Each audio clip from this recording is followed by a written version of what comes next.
ఆడుకుంటా ఉన్నారు. నేను ఇవాళ ఒకటే చెప్తా ఉన్నా, ప్రతి పోలీసు వ్యక్తికి కూడా చెప్తా ఉన్నా, మీ టోపీ మీద ఉన్న 3 సింహాలకు కనిపించే ఆ సింహాలకు సెల్యూట్ కొట్టడం మొదలుపెట్టండి. తెలుగుదేశం పార్టీ నాయకులకు సెల్యూట్ కొట్టడం మొదలుపెట్టి, వీళ్ళు చెప్పినట్టుగా చేయడం మొదలుపెట్టి, అన్యాయాలు చేయడం మొదలుపెడితే మాత్రం ఎల్లకాలము తెలుగుదేశం పార్టీ ప్రభుత్వమే ఉండదు అని చెప్పి ఇవాళ ప్రతి అధికారికి కూడా నేను తెలియజేస్తా ఉన్నా. రేపొద్దున మళ్ళీ మా అధికారం వస్తుంది.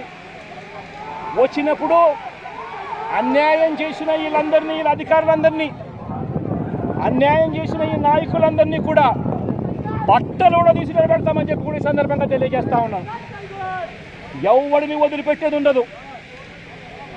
ఇదే వంశీని అరెస్ట్ చేసేటప్పుడు సిఐ అన్నాడట, నేను 1.5 సంవత్సరంలో రిటైర్ అయిపోతాను అని చెప్పి. రిటైర్ అయిపోయినా కూడా, సప్త సముద్రాల అవతల ఉన్నా కూడా మొత్తం అందరినీ కూడా పిలిపి